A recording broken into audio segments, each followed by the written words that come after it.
Susan's house is covered in pictures of her and Michael and the cats. Every single year, her New Year's resolution is to change out the decor and to reduce the number of Michael pictures. And she has taken down a couple over the years, but then ultimately just ends up putting up more. And really, it's too much. Like, her friends don't want to say anything, but it's obsessive. If any house had this many pictures of any dead person, you'd wonder what was going on with the mental health of the homeowner. Her walls and ceilings were all rigged with planks and shelves and nooks and crannies for the cats to climb. I mean, it really is a cat's paradise. There's spots for them to explore and to rest. They've got two different catios with like those little cat windows. Like you put it in the window and they can go in and out to the catio on their own. It's really the perfect place for cats. In fact, they had a guest room entirely dedicated to her three short haired fur babies: Murph, the peaceful gray one with blue eyes; Justice, the white and nectarine spotted investigator of the crew; and Pilgrim, the curious calico who was the expert mouser. The cat's room had their initials painted in floral patterns taking up the entire wall. Painting that mural was one of Susan's many projects to keep herself busy. But tonight, she had other plans. Plans she insisted she'd never make again for as long as she lived. Tonight, believe it or not, Susan Claiborne was going to date somebody. Not just anybody. Overall man. Remember him? The overall clad man who came into the shop for the first time several months ago? Apparently, he had opened a new studio in town for his goldsmithing work, a little jewelry shop where he made custom jewelry. And very quickly, he became one of Susan's regulars. Tonight would be her first date in over 50 years. Okay, not really. That's just how she felt. She did the math as she fixed her hair into a high bun. Okay, I was 16 when I went on my first date with Michael, so. Jesus, Justice, she said to her cat as he gazed at her with intense orange eyes. It's been 28 years. She accidentally knocked her eyeliner off the counter and it went flying into the toilet. Justice watched as she reached in and pulled it out, contemplating about what to do about it. She touched her eyes in the mirror, poked at wrinkles. Eyeliner and lipstick was the only makeup she ever wore when she actually did wear makeup, and now, as she looked at the wet eyeliner on the bathroom counter, she said, fuck it. She threw it into the trash. Didn't even deal with cleaning it. She put on her red lipstick and just let that be that. Da, da, da, da. The doorbell rings. Justice Williams here. She looked at herself in the mirror, took a deep breath, held her hand to her pounding heart, and exhaled. 1 minute, she yelled, having no clue if he could even hear her from all the way in the bathroom. She had been trying to break a pattern of feeling rushed, so she intentionally did her best to walk calmly and gently to the door, but the whole path there felt like some kind of eerie dream.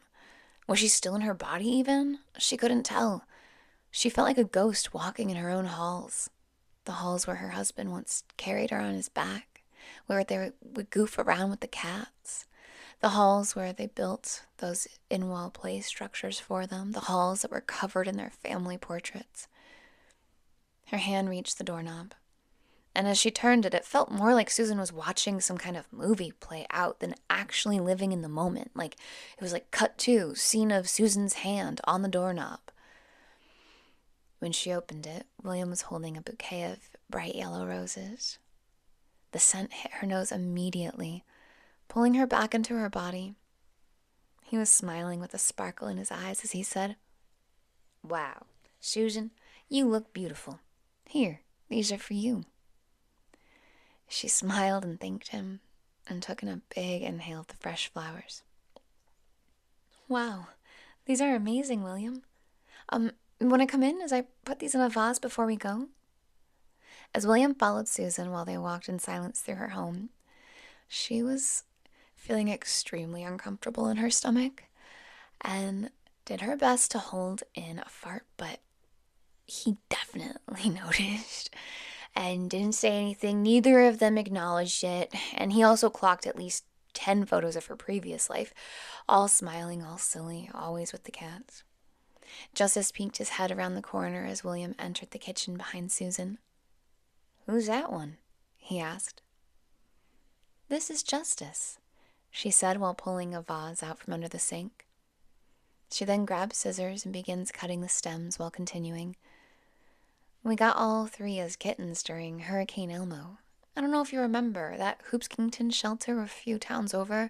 They took in a huge number of misplaced cats, and Michael and I went to just adopt one. But as I pet this guy over here," she pointed at Justice. Murph came around the corner as if on cue. Susan continued.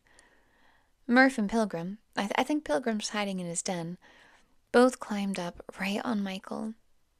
He knew, and so did I, that we needed all three. Believe it or not, all those pictures in the hall, which, I'm sorry, I know it's a lot. I haven't had the heart to change much since his passing. But anyway, all of those pictures were taken just within 3 years. We changed our whole life for these guys. But we didn't have them that long before he passed." "Whoa, so these guys are senior citizens." William seemed surprised. Susan and William had already talked about Michael a little bit here and there while at the coffee shop, so that wasn't news to him. The vet's shocked too. I think because we've made the whole home a total cat sanctuary. We even have 2 different catios, by the way. I can show you those later. These cats seriously have the best life. She leans down and pets Justice and Murph.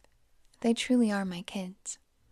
As she gets up, she sees William has already taken her place at the counter, cutting the stems of flowers as he responds. "I haven't had a pet since Hershey passed in '08. He was my chocolate lab, my best friend. But I always wanted cats." As he says this, he begins arranging the flowers in the vase, and Susan watches him. "You're doing that better than I would have," Susan says. "All done," says William. "They're beautiful, William. Thank you so much." She picks up the vase and breathes them in again. "I'm going to go place them in the mantel in the living room." Her eyes clock a bottle of wine on the counter that a friend had given her months ago. She wasn't much of a drinker, but the thought hit her in that moment that she should do some nice gesture back since he brought her these beautiful flowers. "Shall we have a glass of wine before we leave?" Her head tilts towards the bottle as she walks by it, heading towards the living room with the vase. "Sure, that sounds great." "Okay, wait right here. Feel free to take a seat. I'll be right back." Susan exits the kitchen and doesn't realize that William can see her reflection in the other room from a decorative mirror on the wall in the kitchen. So she thinks she's all alone, taking a moment to herself, trying to compose herself. She notices that her hands are slightly shaking. Her heart is beating way too hard. He doesn't know any of that, but watches as she takes a deep breath, inhaling the roses yet again, only this time. He notices that as she exhales, it looks like she is mouthing. He's not totally sure, but it looks like she is mouthing, "I can't do this," into the roses. She sets them down and turns around. He quickly averts his eyes so she doesn't catch him watching her from the mirror. As they're drinking the red wine and making small talk about Hershey and the cats, William keeps replaying Susan mouthing, "I can't do this," over and over in his head. It is stressing him out. He isn't exactly sure why, but quite impulsively, he grabs his phone and declares that an emergency has come up at work. A bride needs her ring fixed before her wedding in the morning, he says. As it comes out of his mouth, he feels conflicted and surprised by his decision to do this. All he knew is that he wanted to protect her. He could have sworn she said, "I can't do this," and is terrified of stressing her out. And plus, it's not a lie. There really was a bridal ring sizing emergency for a wedding in the morning, but he got the call on his way to the date and already knew he could put it off until after. However, he decided the emergency ring sizing must be a sign that he's meant to wrap up the date early, and maybe this way, the next one, God, he hoped there was a next one, would allow Susan to feel more comfortable now that they broke the ice a little bit more. Susan was, of course, very understanding. She always is. And as he left, he said he hoped he could make it up to her, and asked if he could kiss her on the cheek. Though inside he was scared he was being too forward, he was also thrilled when she said yes. They both felt a gentle, warm lightening as their faces touched. Susan smiled uncontrollably, breathing him in, as they said goodbye. But as the door closed, she slumped to the floor in tears. Unsure exactly what emotion was coming over her, but she didn't really care. She just needed to cry. Perhaps it was a mix of gratitude and grief, but whatever it was, she really wanted another date with William.